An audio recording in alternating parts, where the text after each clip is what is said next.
दोस्तों, आज हम एक्सप्लेन करने वाले हैं हाल ही में आई सीरीज चिड़िया उड़ के सारे एपिसोड्स को, जो कि आपको जरूर पसंद आएंगे। इसलिए वीडियो को अभी लाइक कर दीजिए। हम चलिए कहानी शुरू करते हैं। तो सीरीज की शुरुआत में हम सहर नाम की लड़की को देखते हैं, जो ब्यूटी पार्लर से निकलकर अपने घर जा रही होती है। असल में सहर एक प्रोस्टिट्यूट है और पैसों के लिए कुछ भी कर सकती है। फिर जब शहर अपने घर जा रही होती है, तभी रास्ते में राणा के आदमी उसे जबरदस्ती अपने साथ उठाकर राणा के पास ले जाते हैं। यहाँ हमें पता चलता है कि राणा इस गांव का सबसे बड़ा जमींदार था और गांव में सब लोग उसी से डरते थे। तब राणा के आगे आते ही शहर काफी ज्यादा घबरा जाती है, पर इतने में राणा शहर के साथ जबरदस्ती करने लगता है। तब गुस्से में शहर राणा को धक्का देती है और वो जमीन पर गिर जाता है। तभी ऊपर से छत गिरने के कारण राणा के सर पर काफी गहरी चोटें आती हैं और वो यहीं पर बेहोश हो जाता है। शहर को लगता है कि राणा मर गया, तो वो जल्दी से भागकर अपनी माँ के पास आती है और उन्हें सब बताती है। ये सुनने के बाद तो शहर की माँ भी बहुत ज्यादा डर जाती है, क्योंकि अब राणा और उसके बच्चे उसे छोड़ेंगे नहीं। दूसरी तरफ राणा के बेटे धनंजय को राणा के बारे में सारी बात पता चलती है, तो वो अपने आदमियों से कहता है कि तुम लोग जाकर शहर और उसकी माँ को मेरे पास लाओ। तब धनंजय के आदमी भी अपने काम पर लग जाते हैं। यहाँ रात के समय हम राजू नाम के एक डीलर को देखते हैं। असल में राजू गांव से लड़कियां उठाकर मुंबई शहर में बेचने का काम करता था। जब राजू लड़कियों को ट्रक में बैठा कर ले जाने वाला होता है, तभी वहाँ शहर और उसकी माँ आती हैं। वो राजू से कहती हैं कि राणा के लोग शहर के पीछे पड़े हैं, इसलिए तुम शहर को अपने साथ मुंबई लेकर जाओ। इस पे राजू पहले तो मना करता है, लेकिन शहर की माँ उसे 15,000 रुपए दे देती हैं, जिस पर राजू तुरंत मान जाता है। फिर थोड़े टाइम बाद सभी लड़कियां मुंबई आ जाती हैं और मुंबई में राजू सभी लड़कियों को एक बड़े से लॉज में लाकर रुकवा देता है। उसी समय राजू के पास गफूर नाम का एक आदमी आता है और गफूर भी लड़कियों की सप्लाई करने का काम करता था। वो राजू से कहता है कि आज रात की बोली में कादिर भाई भी आने वाले हैं और इस बार की बोली अकरम भाई ही जीतेंगे। असल में गफूर अकरम नाम के एक आदमी के लिए काम करता था और अकरम कादिर भाई का बेटा था। अब ये कादिर भाई कौन है वो आपको आगे पता चल जाएगा। जिसके बाद सभी लड़कियां कमरे में बैठी होती हैं, तभी सत्तार नाम का एक आदमी उन लड़कियों को खाना देने आता है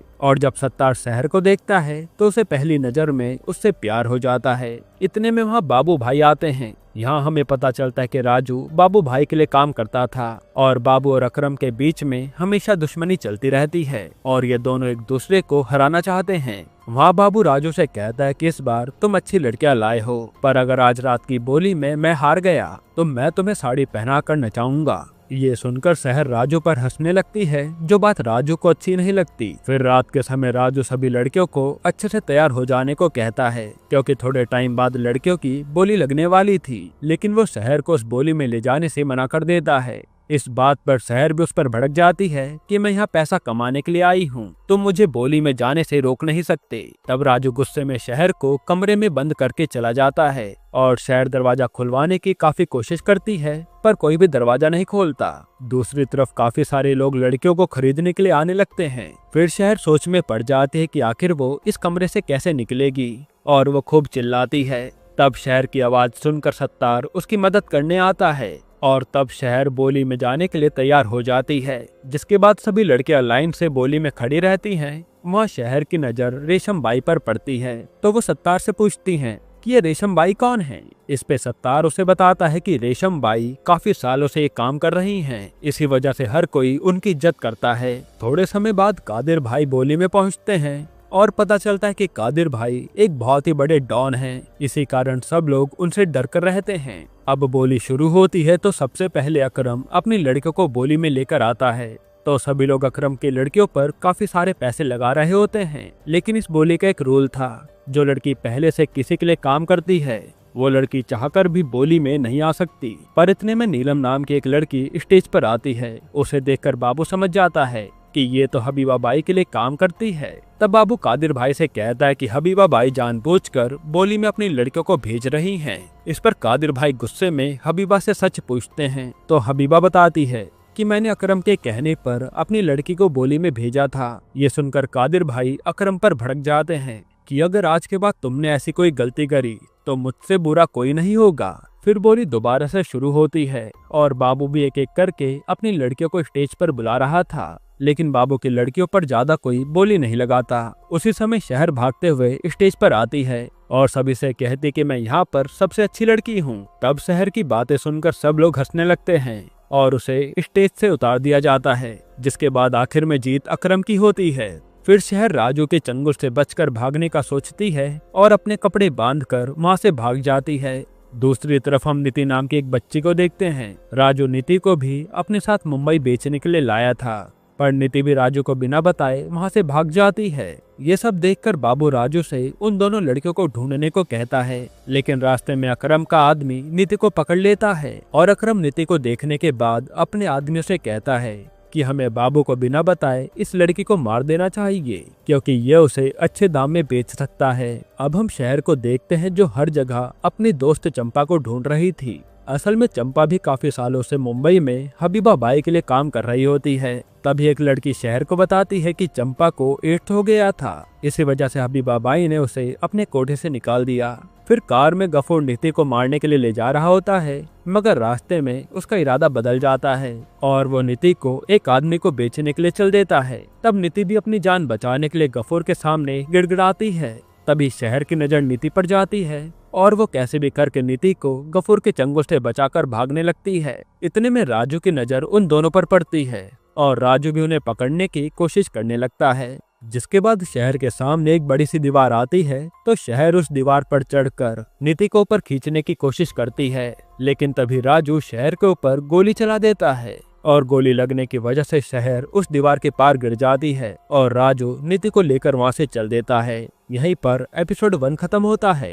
एपिसोड 2 की शुरुआत में शहर अपना हाथ पकड़कर रास्ते पर चली जा रही थी। उसी समय शहर को चंपा दिखती है, जिसकी हालत बहुत ही खराब थी। हालांकि शहर को देखने के बाद चंपा बहुत खुश हो जाती है। फिर जब चंपा देखते कि शहर को गोली लगी है, तो वो उसे अपने एक जानने वाले डॉक्टर के पास लेकर जाती है। दूसरी तरफ हम गफूर को देखते हैं। गफूर अंदर से बहुत ज्यादा डरा हुआ था, क्योंकि नीति गफूर के हाथों से बचकर भाग गई थी और अगर कहीं गलती से नीति बाबू के हाथ लग गई तो बाबू कादिर भाई को सारी बात बता देगा और अकरम उसे छोड़ेगा नहीं। इधर कादिर भाई के घर पर इंस्पेक्टर श्याम आता है और कहता है कि आपके लोग शहर में खुलेआम गोली चला रहे हैं, इसलिए आप उन्हें थोड़ा काबू में रखिए। तब कादिर भाई भी कहते हैं कि हाँ ठीक है, मैं अपने आदमियों को समझा दूंगा। जिसके बाद हम डॉक्टर आनंद को देखते हैं, जो क्लिनिक में शहर का इलाज कर रहे थे और वो उसकी गोली निकाल देते हैं। यहाँ थोड़े टाइम बाद कादिर भाई को नीति के बारे में सब पता चल जाता है और इधर क्लिनिक में शहर आनंद से कहती है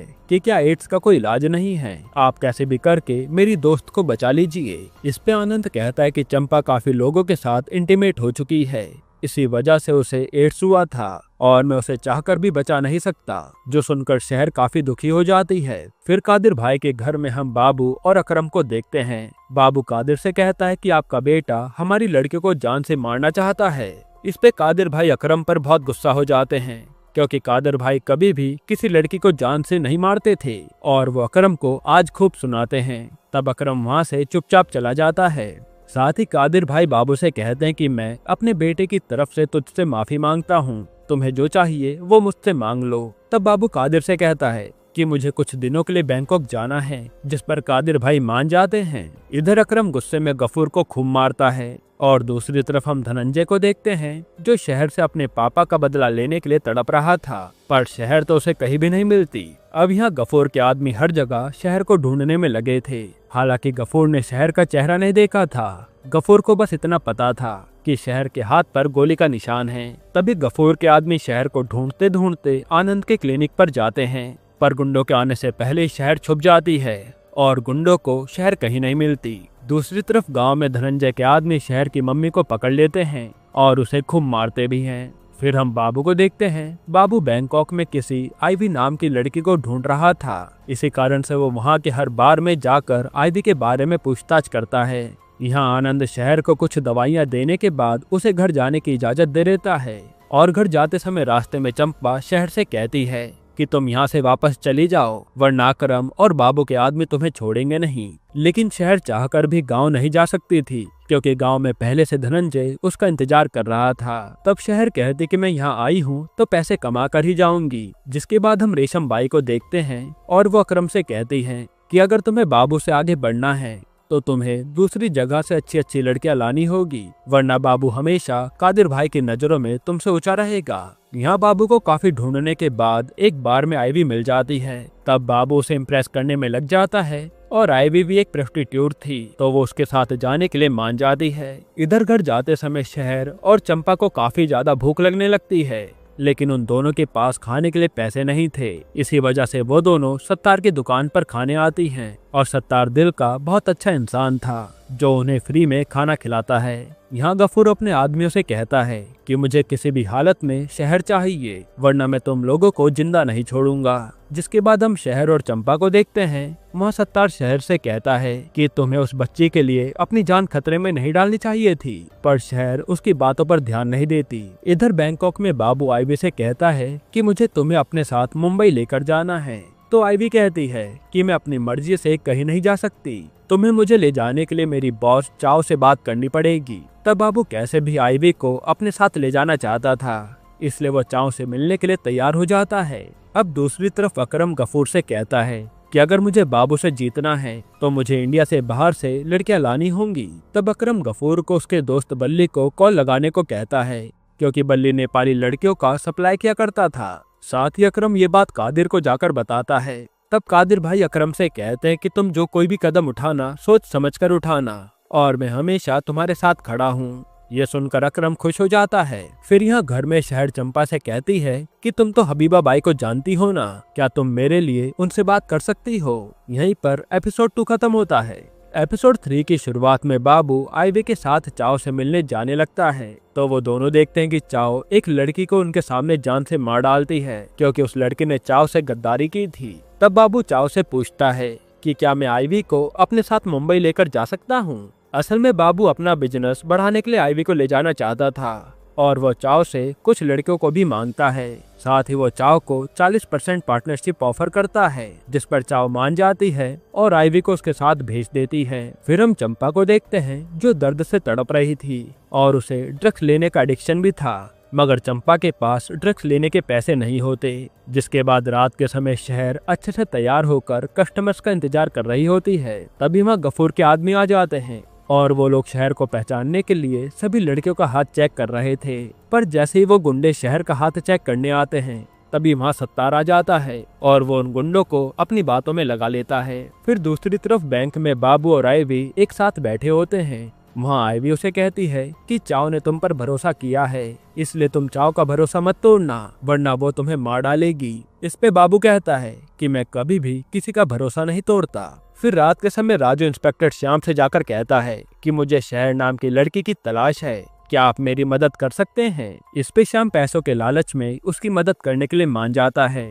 राजू श्याम से कहता है कि आप पूरे एरिया में रेड मारो और आपको रास्ते पे जो कोई भी लड़की मिले उसे पकड़कर मेरे पास लेकर आओ, मैं शहर को पहचान लूंगा। जिसके बाद रास्ते पर शहर एक आदमी के साथ इंटीमेट होने जा रही होती है, लेकिन तभी उधर पुलिस आ जाती है और वो शहर के साथ साथ काफी सारी लड़कियों को पकड़कर जेल में ले जाती है। अब थाने में एक एक करके उन सभी लड़कियों का हाथ चेक किया जा रहा था। दूसरी तरफ गांव में डॉक्टर्स धनंजय को बताते हैं कि आपके पिता की हालत बहुत खराब हो चुकी है और उन्हें बचाना काफी मुश्किल है। ये सुनकर धनंजय काफी दुखी हो जाता है और डॉक्टर को कहता है कि आप मेरे पिता को मेरे घर ले आइए, मैं यहीं पर उनकी सेवा करूंगा। फिर हम चंपा को देखते हैं। चंपा को पैसों की काफी जरूरत थी, इसी वजह से वो भागते हुए हबीबा बाई के पास आती है। वहाँ चंपा उन्हें कहती है कि मेरे पास एक बहुत ही अच्छी लड़की है, मैं 30,000 रुपए के बदले शहर को आपके हवाले कर दूंगी।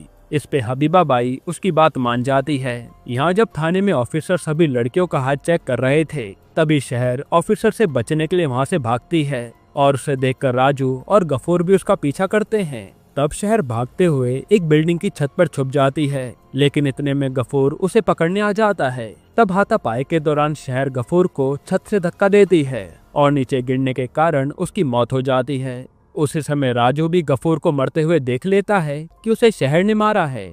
फिर हम अकरम को देखते हैं जो अपने घर पर बैठा होता है। तभी एक आदमी आकर उसे बताता है कि गफूर की मौत हो गई। ये सुनकर तो अकरम को झटका लगता है।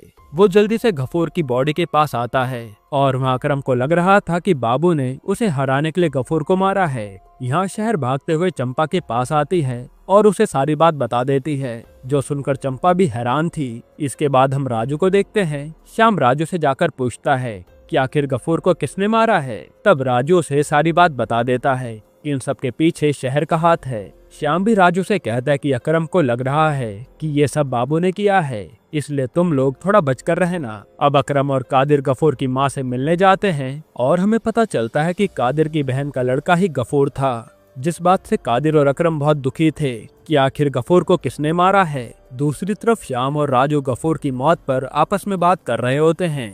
तो राजू कहता है कि कुछ दिनों बाद बाबू भाई आने वाले हैं और वो खुद ही इस मामले को संभाल लेंगे। फिर अगले दिन चंपा शहर को हबीबा बाई से मिलाने ले जाती है।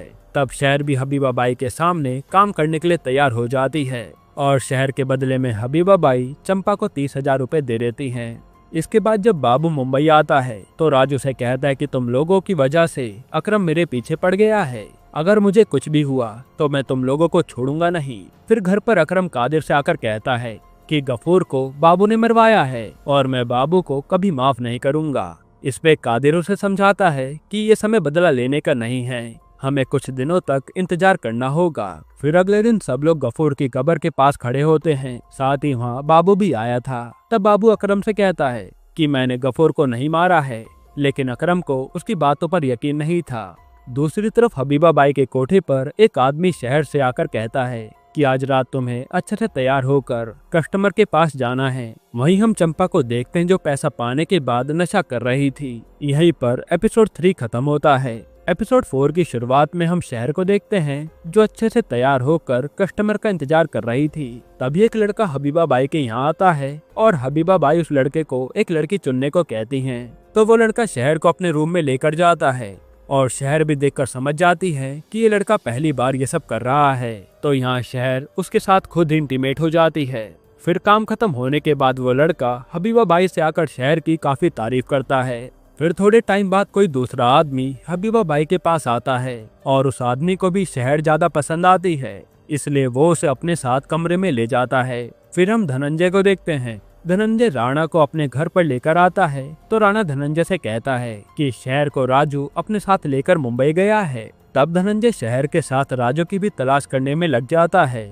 दूसरी तरफ कादिर के घर पर बाबू और अकरम बैठे होते हैं। वहाँ अकरम कादिर से कहता है कि गफूर को बाबू ने मारा है। इस पे बाबू कहता है कि मैंने किसी को नहीं मारा है, तुम बस अपनी दुश्मनी निकालने के लिए ये सब कर रहे हो। तभी कादिर उन दोनों से कहता है कि असली गुनहगार हम में से कोई एक हो सकता है और मैं उस गुनहगार को कभी छोड़ूंगा नहीं। साथ ही कादिर इन दोनों से कहता है कि तुम दोनों लड़ना बंद करो और वो इन दोनों को आधा आधा बिजनेस दे देता है कि आगे की 4 गली अकरम संभालेगा और पीछे की 4 गली बाबू संभालेगा। जो बात बाबू को अच्छी नहीं लगती क्योंकि पिछली गली में ज्यादा बिजनेस नहीं होता। इसके बाद हम कादिर को देखते हैं जो गफूर के खूनी को ढूंढकर अपने हाथों से मारना चाहता था। इसी गुस्से में आकर वो अपने सीने पर चाकू से निशान बना लेता है ताकि इसके जख्म से उसे गफूर के खूनी की याद आती रहे। फिर हमें पता चलता है कि आखिर कादिर सबसे पहली बार बाबू से कैसे मिला था। असल में कई साल पहले कादिर अपने एक रिश्तेदार से मिलकर घर जा रहा होता है, तभी उसके ऊपर कोई चाकू से हमला करता है जिसको बचाने के लिए बाबू उसके सामने आ जाता है। उसी दिन के बाद से कादिर ने बाबू को अपने साथ रख लिया था। अब प्रेजेंट में बाबू अपने आदमियों से कहता है कि मैंने कादिर भाई के लिए क्या कुछ नहीं किया था, पर कादिर भाई ने मेरे साथ बहुत गलत किया है और मैं कादिर भाई को कभी माफ नहीं करूंगा। फिर हम शहर को देखते हैं जो अपने कमरे में उस आदमी के साथ काफी सारी बातें कर रही होती है, जिसके बाद ये लोग इंटीमेट हो जाते हैं। दूसरी तरफ बाबू अपने आदमियों को एक नई जगह लेकर जाता है और वो बताता है कि मैं होम मसाज करने का बिजनेस शुरू कर रहा हूँ, जो चीज देखकर राजू को भी बहुत अच्छी लगती है। इधर शहर के साथ इंटीमेट होने के बाद वो आदमी चला जाता है तो शहर हबीबा से आकर कहती है कि उस आदमी ने कमरे में आकर मेरे साथ जबरदस्ती करी और मुझे खूब मारा भी है, मैं अगली बार ये सब सहन नहीं करूंगी। इस पे हबीबा बाई कहती हैं कि मैंने तुम्हें 30,000 रुपए में खरीदा है और तुम्हें मेरे कस्टमर के साथ अच्छे से रहना होगा। ये सुनकर शहर चौंक जाती है क्योंकि उसे पता नहीं था कि चंपा ने उसे पैसों के बदले हबीबा बाई के हाथों बेच दिया था। जिसके बाद सत्तार शहर से मिलने चंपा के घर जाता है तो वहाँ वो देखता है कि चंपा अपने बेड पर बेहोश पड़ी थी। तब सत्तार जल्दी से चंपा को डॉक्टर के पास लेकर जाता है, जिसकी जान आनंद बचा लेता है। वहीं गांव में धनंजय अपने घर पर पुलिस को बुलाता है और कहता है कि मुझे कैसे भी करके राजू के बारे में सारी जानकारी चाहिए। तब पुलिस उसकी बात मान लेती है। यहाँ क्लिनिक में सत्तार चंपा का ख्याल रख रहा होता है और होश में आने के बाद चंपा उसे बताती है कि शहर अब हबीबा बाई के कोठे पर काम कर रही है। फिर हम बाबू को देखते हैं। बाबू आईवी और कुछ विदेशी लड़कियों को लेकर अपने मसाज सेंटर जा रहा होता है और वो रास्ते में कहता है कि देखना, एक दिन मैं इस धंधे में सबसे बड़ा आदमी बनूंगा। तब आईवी भी खुश हो जाती है, जिसके बाद कादिर शाम को बुलाकर कहता है कि मुझे वो लड़की चाहिए जिसने मेरे भतीजे को मारा है। अगर तुम उस लड़की को नहीं ढूंढ पाए तो तुम्हारी लाश भी किसी को नहीं मिलेगी। तब कादिर की धमकी सुनकर श्याम काफी ज्यादा डर जाता है। अब हम राजू को देखते हैं। राजू बाबू के मसाज सेंटर के लिए काम कर रहा था। दूसरी तरफ शहर को हबीबा बाई के कोठे में दो छोटी बच्ची कैद दिखती हैं। तो शहर उन बच्ची के पास जाकर उनसे बातें कर रही होती है, लेकिन तभी वहाँ हबीबा बाई का आदमी आ जाता है। वो शहर को खींचकर हबीबा बाई के पास ले जाता है और बताता है कि शहर बिना पूछे उन दोनों बच्चियों के रूम में गई थी। ये सुनकर हबीबा बाई को बहुत गुस्सा आता है और वो कहती हैं कि आज रात सारे कस्टमर्स को तुम्हें ही अकेले हैंडल करना होगा, ये आज रात की तुम्हारी सजा है। जो सुनकर शहर भी घबरा जाती है। फिर श्याम राजू से जाकर कहता है कि कादिर भाई को शक है कि शहर ने गफूर को मारा है, इसलिए वो मुझे शहर को ढूंढने के लिए कह रहे हैं। मैंने अगर शहर को उनके हवाले नहीं किया तो वो मुझे हमेशा के लिए मार देंगे। इस पे राजू कहता है कि मैं तुम्हारी मदद जरूर करूंगा, हम दोनों मिलकर शहर को कादिर भाई के हवाले कर देंगे। वहीं हम देखते हैं कि अकरम भी नेपाली लड़के को मुंबई लाने के लिए डीलिंग कर रहा होता है। अब सत्तार की दुकान पर बिजली नाम की एक लड़की आती है और बिजली भी प्रोस्टिट्यूट का काम करती थी और वो मुंबई में अभी नई नई आई थी, इसलिए वो सत्तार से बात कर रही होती है। यहाँ अकरम का एक आदमी हबीबा बाई के कोठे पर आकर सभी लड़कियों का हाथ चेक करने लगता है। फिर जैसे वो शहर के पास आता है तभी वहाँ बाबू के गुंडे पहुँच जाते हैं और वो लोग अकरम के आदमी को वहाँ से भगा देते हैं, ये कहकर कि ये इलाका बाबू भाई का है। फिर शहर अकेले में बैठकर सोच रही होती है कि आखिर वो किस जाल में फंस गई है और मुसीबतों ने शहर को चारों तरफ से घेर रखा है। वहीं शहर को महसूस हो रहा था कि उसके चक्कर में गांव में उसकी मां के साथ कुछ बुरा हो रहा है और वो तो चाहकर भी यहाँ से निकल नहीं सकती। यहीं पर एपिसोड 4 खत्म होता है। तो एपिसोड 5 की शुरुआत में हम धनंजय को देखते हैं जो अपने पिता का घर पर अच्छे से ख्याल रख रहा होता है। वहीं धनंजय के आदमी भी पूरे गांव में शहर की तलाश कर रहे थे। दूसरी तरफ शाम एक चंद्रा नाम की लेडी ऑफिसर से पूछता है कि उस दिन जो लड़की पुलिस स्टेशन से भागी थी, क्या तुमने उसका चेहरा देखा था? इस पे चंद्रा कहते कि सर, उस लड़की ने अपना चेहरा ढक रखा था, इसी वजह से कोई भी उसका चेहरा देख नहीं पाया। अब सत्तार शहर से मिलने हबीबा बाई के कोठे पर आता है। वहाँ वो शहर से कहता है कि तुम्हें यहाँ आने से पहले मुझे एक बार बताना चाहिए था ना। इस पे वो कहते कि मेरी जिंदगी नरक बन चुकी है, सब लोग मेरी जान के प्यासे हैं, मैं चाहकर भी कुछ नहीं कर सकती। तब शहर की बातों से लग रहा था कि शहर अंदर से पूरी तरह टूट चुकी है। यहाँ जब राजू कुछ लड़कियों को वैन में बैठाकर अपने मसाज सेंटर पर ले जा रहा होता है, उसी समय अकरम का आदमी परशु राजू को देख लेता है और वो अपनी बाइक से उसका पीछा करने लगता है। साथ ही वो अकरम को कॉल पर सारी बात भी बता देता है। फिर हम हबीबा बाई के कोठे पर शहर को देखते हैं जो एक कस्टमर के साथ रूम में होती है और उसे चंपा के साथ बिताए हुए गांव के सारे पल याद आ रहे थे। फिर काम पूरा होने के बाद वो कस्टमर शहर के कमरे से चला जाता है, पर जब दूसरा कस्टमर शहर के रूम में आता है तो वहाँ शहर उस कस्टमर के साथ इंटीमेट होने से मना कर देती है, क्योंकि एक दिन में वो बस 10 लोगों के साथ ही काम करती थी। इसी बात पर हबीबा बाई को काफी गुस्सा आता है और वो शहर को खूब मारती हैं, लेकिन तभी वहाँ बिजली आ जाती है और हमें पता चलता है कि बिजली कोई प्रोस्टिट्यूट नहीं थी, बल्कि एक पुलिस ऑफिसर थी जो सब जगह का मुआयना कर रही थी। उसी समय बिजली को सत्तार ने बताया था कि हबीबा बाई के कोठे पर 2 बच्चियों को जबरदस्ती पकड़कर रखा गया है और सत्तार को उन बच्चियों के बारे में शहर ने बताया था। फिर बिजली उस पूरे कोठे की तलाशी लेती है और काफी ढूंढने के बाद उसे वो दोनों छोटी बच्चियां मिल जाती हैं। बच्चियां मिलने के बाद बिजली हबीबा बाई और बाकी सभी लड़कियों को पकड़कर थाने लेकर जाती है। इसके बाद जब गोटिया बाबू के कहने पर कुछ लड़कियों को मसाज सेंटर ले जा रहा होता है, तभी रास्ते में अकरम गोटिया को रोककर कहता है कि इन लड़कियों को मुझे दे दो, पर गोटिया अकरम की बात नहीं मानता। इससे गुस्से में आकर अकरम गोटिया पर गोली चला देता है। दूसरी तरफ मसाज सेंटर पर बाबू गोटिया का इंतजार कर रहा था, तो बाबू सोच में पड़ जाता है कि आखिर गोटिया लड़कियों को लेकर कहाँ चला गया। अब थोड़े टाइम बाद राजू को धनंजय का कॉल आता है और वो राजू से पूछता है कि आखिर शहर कहाँ है। तब राजू उसे झूठ कहता है कि शहर तो कुछ दिन पहले ही मर चुकी है। यह सुनकर धनंजय हैरान हो जाता है, हालांकि अभी भी उसे राजू पर शक था कि ये झूठ बोल रहा है। फिर हम कादिर को देखते हैं, जिसे ये बात पता चल गई थी कि अकरम ने गोटिया को गोली मारी है। तो कादिर जल्दी से अकरम को घर बुलाता है। वहाँ वो अकरम से कहता है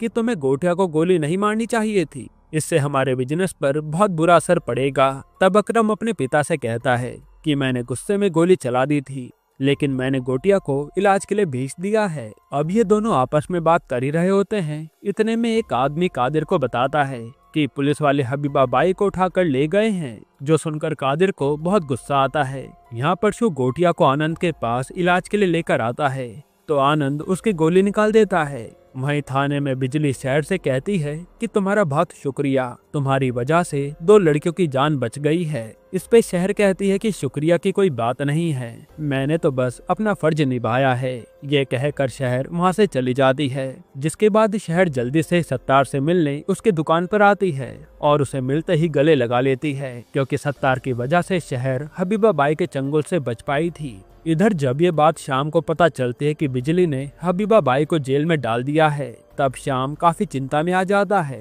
तभी वहाँ पर अकरम और बाबू आते हैं। अकरम शाम से कहता है कि तुम जल्दी से हबीबा बाई को जेल से बाहर निकालो, वरना मुझसे बुरा कोई नहीं होगा। साथ ही बाबू को ये भी बात पता चल जाती है कि अकरम ने गोटिया को गोली मारी है, जिस कारण ये दोनों यहीं पर बहस करने लगते हैं। फिर दुकान पर शहर सत्तार से कहती है कि मैंने चंपा को अपनी बहन माना था, लेकिन चंपा ने कुछ पैसों के लालच में मुझे हबीबा बाई के हाथों बेच दिया था, और अब शहर को चंपा के नाम से भी नफरत होने लगी है। इधर थाने में श्याम बिजली से कहता है कि तुमने मेरे ऑर्डर्स के बिना हबीबा बाई को कैसे पकड़ लिया। तुम जल्दी से जाकर उन सभी लड़कियों और हबीबा बाई को छोड़ दो, वरना ये हमारे लिए अच्छा नहीं होगा। ये सुनकर बिजली काफी उदास हो जाती है। जिसके बाद सत्तार शहर को अपने घर पर लाता है और कहता है कि जब तक मामला शांत नहीं हो जाता तुम यहीं पर छुपकर रहना।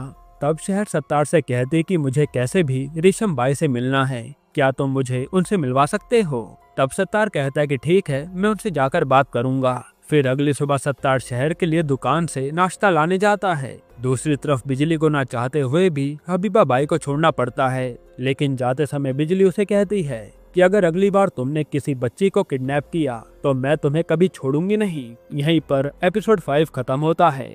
एपिसोड 6 की शुरुआत में हम राजू को देखते हैं, जो आनंद के क्लिनिक पर गोटिया से मिलने जा रहा होता है। तभी बीच में अकरम का आदमी राजू को रोक देता है, तो गुस्से में राजू उस पर ही गोली चला देता है। साथ ही वो आनंद से पूछता है कि आखिर गोटिया कब तक ठीक हो जाएगा। तो आनंद कहता है कि उसे ठीक होने में थोड़ा टाइम तो लगेगा। फिर हम घर पर सत्तार और शहर को देखते हैं, जहाँ सत्तार शहर से कहता है कि तुम्हें चंपा पर शक नहीं करना चाहिए। असल में चंपा को उस समय पैसों की जरूरत रही होगी, इसलिए उसने ऐसा कदम उठाया था। ये सुनकर शहर भी चंपा को माफ कर देती है, क्योंकि चंपा के पास तो वैसे ही दिन काफी कम बचे हैं। फिर हम हबीबा बाई को देखते हैं, जो अपने आदमी शेलवा से कहती है कि शहर की वजह से मुझे जेल जाना पड़ा है, मैं शहर को कभी माफ नहीं करूंगी। तुम जल्दी से जाकर शहर को मेरे पास लेकर आओ। वही जब सत्तार शहर के लिए दुकान से खाना लेकर आता है, तब उसे घर पर शहर नहीं मिलती, और सत्तार को बेड पर शहर का एक लेटर मिलता है, जिसमें लिखा था कि मैं अपनी दोस्त चंपा से मिलने जा रही हूँ। वहीं शहर बुर्खा पहनकर चंपा के घर जा रही होती है। दूसरी तरफ बाबू कादिर से जाकर कहता है कि आपके बेटे ने मेरे आदमी को गोली मारी है, आपको इसके खिलाफ कोई कदम उठाना चाहिए। फिर वहाँ से बाबू सीधा अपने मसाज सेंटर पर आ जाता है, तो वो आईबी से कहता है कि मैं कुछ नई लड़कियां मसाज करने के लिए लाया हूँ, इसलिए तुम उन्हें मसाज करना सिखा देना। और बाबू कैसे भी करके अपना बिजनेस पूरे शहर में फैलाना चाहता था, ताकि वो कादिर भाई से भी बड़ा बिजनेसमैन बन सके। फिर थोड़े टाइम बाद यहाँ शेलवा चंपा के घर पर शहर को लेने आता है, मगर वहाँ घर पर उसे शहर नहीं मिलती। इसी वजह से शेलवा वहाँ से चला जाता है। यहाँ सत्तार रेशम बाई से जाकर कहता है कि मेरे पास एक बहुत ही अच्छी लड़की है और वो लड़की आपके साथ काम करना चाहती है। तब रेशम बाई कहते हैं कि तुम लड़की को लेकर आना, इसके बाद हम देखते हैं कि वो काम कर पाएगी या नहीं। फिर हम चंपा के घर पर शहर को देखते हैं। शहर जब चंपा से मिलने आती है, तब उसे चंपा की लाश दिखती है। ये देखकर तो शहर पूरी तरह टूट जाती है और शहर को चंपा के साथ बिताए दिन याद आ जाते हैं, जब काफी समय पहले चंपा शहर को छोड़कर मुंबई जा रही थी। उस समय शहर चंपा से कहती है कि तुम मुझे अकेला छोड़कर जा क्यों रही हो। तब चंपा कहती है कि मैं एक बार पैसे कमा लूं तो मैं वापस तुम्हारे पास आ जाऊंगी। और चंपा को भी राजू ही अपने साथ मुंबई लाया था। फिर शहर चंपा की मौत की खबर सत्तार को जाकर बताती है, जो सुनकर सत्तार भी बहुत दुखी होता है। इधर गांव में धनंजय के आदमियों को चंपा के घर में उसकी फोटो मिल जाती है। फिर आईवी भी बाकी लड़कियों के लिए एक अच्छा सा ड्रेस बनाती है और वो उन लड़कियों को कस्टमर को सेड्यूस कैसे करना है सब सिखाती है। वहीं गांव में धनंजय पुलिस को शहर की फोटो देते हुए कहता है कि राजू ने मुझे बताया था कि शहर मर चुकी है, पर तुम खुद जाकर इस बात का पता लगाओ। दूसरी तरफ पुलिस चंपा की लाश को अपने साथ लेकर जाती है, क्योंकि उसकी लाश को कोई भी ले जाने वाला नहीं था।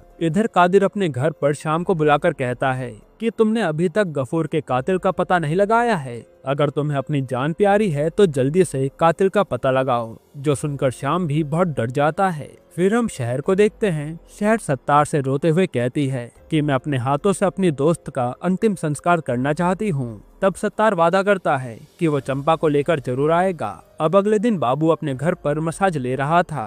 तभी बाबू को कादिर का कॉल आता है और वो उसे जल्दी से अपने पास आने को कहता है। यहाँ जब थाने में बिजली बैठी होती है, इतने में वहाँ सत्तार आता है और वो बिजली से कहता है कि मैं चंपा को अपनी बहन मानता था, क्या मैं अपने हाथों से चंपा का अंतिम संस्कार कर सकता हूँ। तब सत्तार की बातें सुनकर बिजली उसे चंपा की बॉडी दे देती है। इसके बाद यहाँ घर पर कादिर बाबू से कहता है कि तुम्हें क्या लगा था, मुझे तुम्हारे मसाज सेंटर के बारे में कुछ पता नहीं चलेगा। मैं जानता हूँ कि तुम मेरे पीठ पीछे अपना बिजनेस चालू कर रहे हो। तुमने मुझसे बिना पूछे मसाज सेंटर खोलकर अच्छा नहीं किया, इसलिए तुम्हें मुझे अपने बिजनेस में 70% का प्रॉफिट देना होगा। ये सुनकर बाबू की हालत खराब हो जाती है, पर बाबू के पास कोई और दूसरा चारा नहीं था। अब अगले दिन सत्तार और शहर मिलकर चंपा की लाश का अंतिम संस्कार कर देते हैं। दूसरी तरफ पुलिस को सीसीटीवी फुटेज में शहर की तस्वीर मिल जाती है, पर उस तस्वीर में शहर का सिर्फ आधा चेहरा दिख रहा था, इसलिए कोई भी शहर को अच्छे से पहचान नहीं पाता।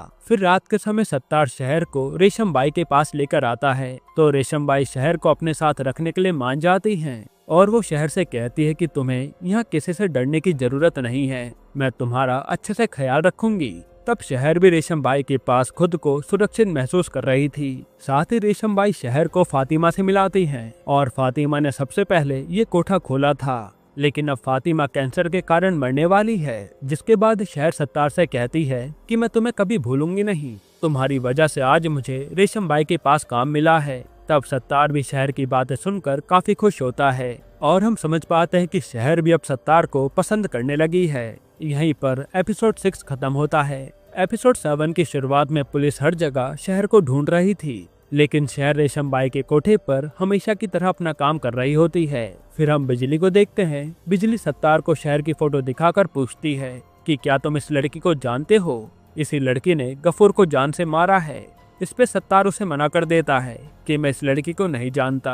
यहाँ जब अकरम अपने कमरे में बैठा होता है, उसी समय एक आदमी उसे आकर बताता है कि बाबू का पूरा धंधा बर्बाद होने वाला है, क्योंकि कादिर भाई ने बाबू के धंधे में 70% का हिस्सा मांगा है। ये सुनकर अकरम काफी खुश हो जाता है। फिर कुछ समय बाद सत्तार रेशम बाई से आकर कहता है कि क्या मैं थोड़े टाइम के लिए शहर को अपने साथ लेकर जा सकता हूँ, मैं शहर को पूरा मुंबई घुमाना चाहता हूँ। तब पहले तो रेशम बाई शहर को ले जाने से मना कर देती हैं, पर सत्तार के काफी कहने के बाद रेशम बाई उसकी बात मान लेती हैं। इसके बाद अकरम कादिर से जाकर कहता है कि आपने बाबू को नीचा दिखाकर बहुत अच्छा किया और मैं भी अब खुद का मसाज सेंटर खोलना चाहता हूँ। तब कादिर कहता है कि तुम्हें जो खोलना है वो खोलो और मैं हर मामले में तुम्हारे साथ हूँ। यहाँ सत्तार और शहर एक साथ पूरा मुंबई घूम रहे थे और शहर भी काफी टाइम बाद घूमने निकली थी, इसलिए उसे बहुत मजा आ रहा था। दूसरी तरफ परशु गोटिया के पास आता है और उसे कहता है कि तुम मुझे बता दो कि गफूर को किसने मारा है, वरना मैं तुम्हें अभी मार डालूंगा।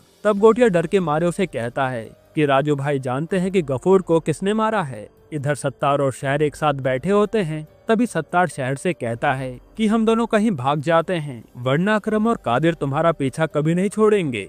इस पे शहर कहते हैं कि मैं भागकर कहीं नहीं जा सकती, मैं बस मुंबई पैसे कमाने आई हूँ और पैसे कमाकर मुझे अपनी मम्मी के साथ रहना है। इतना कहने के बाद शहर सत्तार के मोबाइल से अपनी माँ को कॉल लगाती है, लेकिन वो कॉल धनंजय उठा लेता है। तब धनंजय शहर की आवाज सुनकर समझ जाता है कि शहर अभी भी जिंदा है। हालांकि वो शहर के सवाल का कोई जवाब नहीं देता। यहाँ परशु अकरम को आकर बताता है कि गफूर के खून के बारे में राजू को पता है।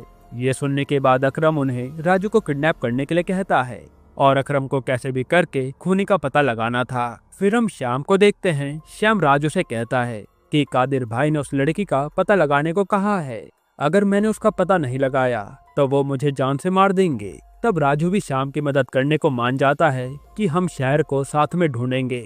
दूसरी तरफ अकरम अपने आदमियों के साथ बाबू के घर पर आता है, पर उस समय बाबू के घर पर सिर्फ आईवी होती है। अकरम आईवी से कहता है कि तुम बाबू को छोड़कर मेरे लिए काम करो, मैं तुम्हें बहुत सारे पैसे दूंगा। लेकिन आईवी बाबू को धोखा देना नहीं चाहती थी, इसलिए वो अकरम को वहाँ से जाने के लिए कह देती है। यहाँ थाने में बिजली शैलवा से पूछती है कि क्या तुम चंपा की दोस्त को जानते हो। इस पे शैलवा कहता है कि चंपा ने अपने एक दोस्त को हबीबा बाई के कोठे पर बेचा था, लेकिन उस लड़की का नाम कोई नहीं जानता। हालांकि उस लड़की ने चंपा की लाश का अंतिम संस्कार किया था। अब अगले दिन बिजली उस पंडित के पास आती है जिसने चंपा का अंतिम संस्कार कराया था। तो वो पंडित से पूछती है कि क्या आप चंपा के दोस्त को जानते हो। पंडित जी कहते हैं कि मैं उस लड़की का नाम नहीं जानता, पर मैंने उस लड़की का चेहरा देखा है। तब बिजली उन्हें अपने साथ ले जाती है। अब हम राजू को देखते हैं। राजू दुकान पर बैठकर ड्रिंक कर रहा होता है।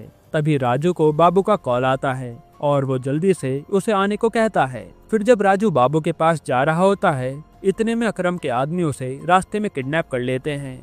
अब हम बिजली को देखते हैं जो पंडित जी को अपने साथ एक स्केच आर्टिस्ट के पास लेकर आती है और बिजली पंडित जी की मदद से उस लड़की का चेहरा बनाना चाहती थी। यहाँ शहर रेशम बाई को देखती है कि उन्हें पीठ में दर्द हो रहा है, इसलिए वो रेशम बाई से कहती है कि आप टेंशन मत लीजिए, मैं आपकी पीठ का दर्द अच्छे से ठीक कर दूंगी। दूसरी तरफ अकरम के आदमी राजू को किडनैप करके एक खुफिया जगह लेकर आते हैं और उसे खूब मारते हैं। वहीं अब बाबू राजू को बार बार कॉल लगा रहा था, पर उसका कॉल कोई नहीं उठाता और बाबू को पता नहीं था कि राजू तो किडनैप हो गया है। जिसके बाद शहरियां रेशम बाई की मसाज कर रही होती है और उससे पूछती है कि क्या आपकी इजाजत के बिना पुलिस यहाँ आ सकती है। इस पर रेशम बाई कहती है कि जब तक मेरी मर्जी ना हो तब तक मेरे कोठे पर कोई भी कदम नहीं रख सकता। असल में रेशम बाई को कादिर का सपोर्ट होता है, इसी वजह से पुलिस भी रेशम से डरती है। अब बिजली के काफी इंतजार करने के बाद आखिर में शहर का स्केच बन जाता है। तो बिजली भी स्केच में शहर की तस्वीर देखकर चौंक जाती है। फिर हम राजू को देखते हैं। अकरम के आदमी राजू से शहर के बारे में पूछ रहे थे, लेकिन राजू कहता है कि मुझे उसके बारे में नहीं पता कि वो इस समय कहाँ होगी। फिर रात में बिजली सत्तार से मिलने जाती है और उसे शहर की फोटो दिखाती है। सत्तार भी समझ जाता है कि बिजली को शहर के बारे में सब कुछ पता चल गया है। तब बिजली सत्तार को कहती है कि शहर को खुद को पुलिस के हवाले कर देना चाहिए, मैं शहर को कुछ भी होने नहीं दूंगी। इस पे सत्तार कहता है कि सारे पुलिस वाले उस कादिर के हाथ की कठपुतली हैं, अगर शहर कादिर के हाथ लग गई तो कादिर उसे मार डालेगा।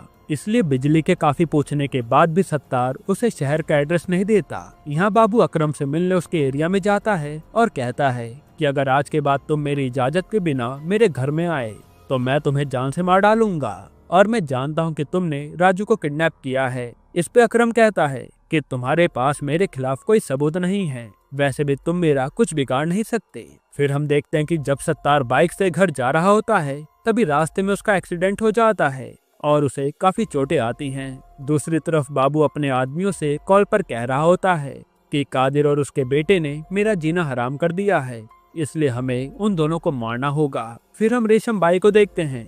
रेशम कादिर के साथ रोमांस कर रही थी। इतने में एक लड़की उसे आकर बताती है कि फातिमा बाई की हालत काफी ज्यादा खराब है। ये सुनते रेशम बाई जल्दी से फातिमा के पास आती हैं। जिसके बाद अकरम अपने गुंडों से पूछता है कि राजू को तुमने उठाया है क्या, पर पता चलता है कि असल में राजू को अकरम के आदमियों ने नहीं बल्कि धनंजय के लोगों ने उठाया था। वही लोग शहर के बारे में पूछ रहे थे। यहीं पर एपिसोड 7 खत्म होता है। एपिसोड 8 की शुरुआत में हम सत्तार को देखते हैं जो शहर से मिलने के लिए रेशम बाई के कोठे पर जाता है। वहाँ रेशम बाई सत्तार को देखकर समझ जाती है कि जरूर सत्तार शहर से प्यार करने लगा है, क्योंकि वो हमेशा शहर से मिलने आता रहता है। इसी वजह से वो आज सत्तार को शहर से मिलने नहीं देती। दूसरी तरफ बल्ली अकरम के कहने पर नेपाली लड़कियों को लाकर दे देता है। फिर जब शहर रेशम बाई की मसाज कर रही होती है तभी रेशम बाई उसे बताती है कि आज तुमसे मिलने सत्तार आया था, पर मैंने उसे वापस भेज दिया। और क्या तुम और सत्तार एक दूसरे से प्यार करते हो? इस पे शहर कहती है कि नहीं, मैं सत्तार से प्यार नहीं करती। सत्तार तो सिर्फ बस मेरा एक दोस्त है। हालांकि हम समझ पाते कि शहर सच में सत्तार से प्यार करती है। इसके बाद अब अकरम भी अपना खुद का मसाज सेंटर खोलना चाहता था, इसलिए अकरम चाव से कॉल पर कहता है कि बाबू का बिजनेस पूरी तरह से टूट चुका है। अगर तुम्हें काफी सारे पैसे कमाने हैं तो तुम आईवी को मेरे साथ काम करने के लिए बोलो। तब चाव भी उसकी बात मानकर बाबू के साथ पार्टनरशिप तोड़ देती है। यहाँ धनंजय भी राजू से पूछता है कि क्या तुम जानते हो कि शहर कहाँ छुप कर बैठी है? इस पे राजू कहता है कि मुझे शहर के बारे में कुछ भी नहीं पता। ये सुनकर धनंजय गुस्से में राजू को टॉर्चर करने लगता है। जिसके बाद हम फातिमा को देखते हैं और उसे खून की उल्टी हो रही थी, जो देखकर रेशम बाई काफी घबरा जाती हैं। तब डॉक्टर आनंद रेशम बाई को बताते हैं कि फातिमा की कंडीशन बहुत बुरी हो गई है और वो कभी भी हमें छोड़कर जा सकती हैं। यहाँ धनंजय भी राजू से कहता है कि मेरे पास उस आदमी का नंबर है जिसके फोन से शहर ने अपनी माँ को कॉल किया था। शायद से वो आदमी शहर का पता जानता होगा। तब राजू श्याम को कॉल करके उस आदमी का नंबर देते हुए कहता है कि तुम जल्दी से इस नंबर के मालिक को ढूंढो, क्योंकि उस आदमी को शहर के बारे में सब कुछ पता होगा। अब घर पर आईवी अपना सारा सामान पैक करके अकरम के पास जा रही थी। असल में चाव ने आईवी को अकरम के साथ बिजनेस करने का ऑर्डर दे दिया था। ये सब देखकर बाबू बहुत दुखी हो जाता है। वो आईवी से कहता है कि तुम मुझे छोड़कर मत जाओ, मैं सब कुछ पहले की तरह ठीक कर दूंगा। पर आईवी उसे कहती है कि अगर मैं अकरम के पास नहीं गई तो चाव मेरे पूरे परिवार को मार डालेगी। इतना कहकर आईवी अकरम के पास चली जाती है। इसी बात से गुस्सा होकर बाबू अपने आदमियों को कॉल लगाकर कहता है कि तुम हथियार लेकर आ जाओ, मैं अकरम को जिंदा नहीं छोड़ूंगा। फिर थोड़े टाइम बाद कोठे पर काम करते समय शहर के हाथ में चोट लग जाती है और उस चोट के बहाने शहर आनंद से आकर कहती है कि मुझे जल्दी से सत्तार से मिलना है। सत्तार मुझसे मिलने रेशम बाई के पास आया था, लेकिन रेशम बाई ने उसे वहां से भगा दिया था। तब आनंद भी शहर के कहने पर सत्तार को कॉल लगाता है। दूसरी तरफ श्याम को पता चल जाता है कि शहर ने सत्तार के नंबर से अपनी माँ को कॉल किया था। इसी वजह से वो सत्तार को अपने साथ लेकर कहीं जाने लगता है। फिर वो सत्तार को सीधा कादिर भाई के पास लेकर आता है और कादिर भाई सत्तार को रस्सी पर लटकाकर खूब मारते हैं। और जब भी कादिर भाई उससे शहर के बारे में पूछते हैं तो हर बार सत्तार यही कह रहा था कि मैं शहर को नहीं जानता। फिर हम शहर को देखते जो रात के समय कस्टमर्स के लिए तैयार हो रही थी। इतने में रेशम उसे आकर कहती है कि मैं जानती हूँ कि तुम और सत्तार एक दूसरे से प्यार करते हो, तुम चाहो तो सत्तार के पास जा सकती हो, पर अगर तुम्हारी वजह से कोठे पर कोई भी प्रॉब्लम आई तो मुझसे बुरा कोई नहीं होगा। तब रेशम की धमकी सुनकर शहर काफी ज्यादा डर जाती है। फिर जब अकरम को सत्तार के बारे में पता चलता है तो अकरम गुस्से में चाकू से सत्तार को जान से मार डालता है। इसके बाद राजू को शाम का कॉल आता है और वो कहता है कि मुझे लड़की मिल गई है, मैं शहर को तुम्हारे पास ला रहा हूँ। श्याम की बातें सुनकर धनंजय समझ जाता है कि उसे कोई लड़की नहीं मिली, क्योंकि अगर शहर उसे मिल जाती तो कादिर उसे पहले ही जान से मार डालता। यहाँ घर पर हम अकरम और आईवी को साथ में बैठे हुए देखते हैं। आईवी अकरम से वादा करती है कि मैं तुम्हारी सारी लड़कियों को मसाज करना सिखा दूंगी, और अकरम ये सोच कर खुश हो रहा था कि उसने बाबू को पूरी तरह से बर्बाद कर दिया। इसके बाद पुलिस ऑफिसर्स को सत्तार की लाश रास्ते पर पड़ी हुई मिलती है, जिसे देखकर वो हैरान थे। अब धनंजय की बीवी उसे कॉल करके कहती है कि पिताजी की मौत हो चुकी है। ये सुनने के बाद धनंजय बहुत दुखी होता है और अब उसे अंतिम संस्कार से पहले शहर को मारना था। फिर अकरम रेशम बाई के कोठे पर आता है और कहता है कि मुझे मसाज सेंटर खोलने के लिए तुम्हारी लड़कियां चाहिए। इस पर रेशम बाई उसे लड़कियां देने से साफ मना कर देती हैं। तब अकरम को बहुत गुस्सा आता है और वो वहाँ से चला जाता है। यहाँ शाम अपने कुछ आदमियों के साथ राजू को बचाने के लिए जाता है, लेकिन वहाँ धनंजय शाम के ऊपर गन तान देता है। वो कहता है कि जब तक शहर नहीं मिल जाती तब तक मैं इस राजू को छोड़ूंगा नहीं। इस पे श्याम कहता कि शहर को सिर्फ तुमने और राजू ने देखा है, इसलिए मुझे शहर को ढूंढने के लिए राजू को अपने साथ लेकर जाना होगा। तब श्याम की बात सुनकर धनंजय राजू को गोली मार देता है और फिर कहता है कि अब तो शहर को सिर्फ मैं ही जानता हूँ, तुम मुझे अपने साथ लेकर चलो। फिर रात के समय अकरम अपने गुंडों के साथ रेशम बाई के कोठे पर आता है और कहता है कि रेशम बाई के यहाँ से सारी लड़कियों को उठा लो। इस पे रेशम बाई कादिर को कॉल लगा देती हैं, जिस पर कादिर अकरम को रुकवा देता है। दूसरी तरफ आनंद को सत्तार की मौत की खबर पता चल जाती है, जो सुनकर वो बहुत दुखी होता है। वहीं यहाँ थोड़े समय बाद कादिर रेशम के कोठे पर आता है और उससे कहता है कि तुम्हारी हिम्मत कैसे हुई मेरे बेटे को रोकने की? तुमने अगर कल सुबह 11 बजे तक लड़के को नहीं भेजा तो मैं जबरदस्ती सारी लड़कियां लेकर चला जाऊंगा। यहाँ रेशम बाई इसकी बातें सुनकर हैरान हो जाती है। रेशम को लगा था कि कादिर उसका साथ देगा, पर कादिर अपनी बेटी की तरफ हो गया था। जिसके बाद श्याम धनंजय को कादिर से मिलाने जाता है तो धनंजय कादिर से कहता है कि मैं शहर को देखकर पहचान जाऊंगा और हम दोनों मिलकर शहर को मार डालेंगे, जिसके लिए कादिर भी मान जाता है। और फिर धनंजय हर जगह शहर को ढूंढने लगता है। यहाँ अब आनंद शहर को आकर बताता है कि सत्तार की मौत हो चुकी है और यह सुनते ही शहर काफी बुरी तरह रोने लगती है। शहर को लग रहा था कि सत्तार की मौत की जिम्मेदार वो खुद है। फिर बिजली श्याम से आकर कहती है कि मुझे लगता है कि सर सत्तार को कादिर और अकरम ने मारा है, हमें उन दोनों को अरेस्ट करना चाहिए। इस पे श्याम कहता है कि हम बिना सबूत के किसी को अरेस्ट नहीं कर सकते और वो बिजली को अपना काम करने के लिए कहता है। फिर हम रेशम को देखते हैं जो फातिमा के पास बैठी थी। तभी फातिमा की मौत हो जाती है। अब जब फातिमा की मौत की खबर कादिर को पता चलती है तब कादिर अकरम से कहता है कि तुम्हें फातिमा को आखिरी बार जाकर श्रद्धांजलि देनी चाहिए। यहाँ घर पर बाबू अपने आदमियों के साथ अकरम पर हमला करने के लिए तैयार रहता है। इतने में बाबू के घर पर कोई उससे मिलने आता है। अब ये कौन था वो हमें आगे पता चल जाएगा। खैर फिर अगले दिन सभी लोग फातिमा को आखिरी बार देखने आए थे और अकरम भी अपने आदमियों के साथ फातिमा को श्रद्धांजलि देने आया था। तभी बाबू और उसके गुंडे अकरम पर हमला कर देते हैं। यहाँ हमें पता चलता है कि रेशम बाई ने बाबू से जाकर कहा था कि तुम अकरम को जान से मार दो वरना अकरम पूरे एरिया पर कब्जा कर लेगा। जिसके बाद दोनों तरफ से फायरिंग होने लगती है और उस फायरिंग में अकरम और बाबू के काफी आदमी मारे जाते हैं। तभी रेशम बाई को भी गोली लगती है। फिर अकरम और बाबू एक दूसरे से लड़ रहे होते हैं। इतने में शहर अकरम के हाथ और पैर पर गोली मार देती है। फिर वो अकरम से कहती है कि तुमने मेरे सत्तार को मारा है, अब मैं तुम्हें जिंदा नहीं छोड़ूंगी। इतना कहने के बाद शहर अकरम पर गोली चलाने वाली होती है, लेकिन उसी समय कादिर और धनंजय वहां आ जाते हैं और कादिर अपने बेटे की ऐसी हालत देखकर काफी गुस्सा हो जाता है और वो भी कई लोगों को मार डालता है। फिर जब कादिर शहर के ऊपर गोली चलाने वाला था तभी शहर भी अकरम के ऊपर गन तान देती है और यहाँ अब ये दोनों एक दूसरे को घूर रहे थे क्योंकि शहर अकरम को मार सकती थी और कादिर को इसी बात का डर था। यहीं पर यह सीजन 1 खत्म होता है। दोस्तों इस सीरीज की कहानी बहुत ही ज्यादा इंटरेस्टिंग नोट पर खत्म की गई है, जो देखने के लिए मैं काफी ज्यादा एक्साइटेड हूँ कि अब शहर और कादिर में से कौन जिंदा बचेगा। बाकी इसका सीजन 2 तो हमें इस साल के एंड में ही देखने को मिल सकता है। आपको ये सीरीज कैसी लगी हमें कमेंट में जरूर बताइएगा और इसके अलावा आप कौन सी मूवी का एक्सप्लेनेशन चाहते हैं वो भी कमेंट कीजिएगा।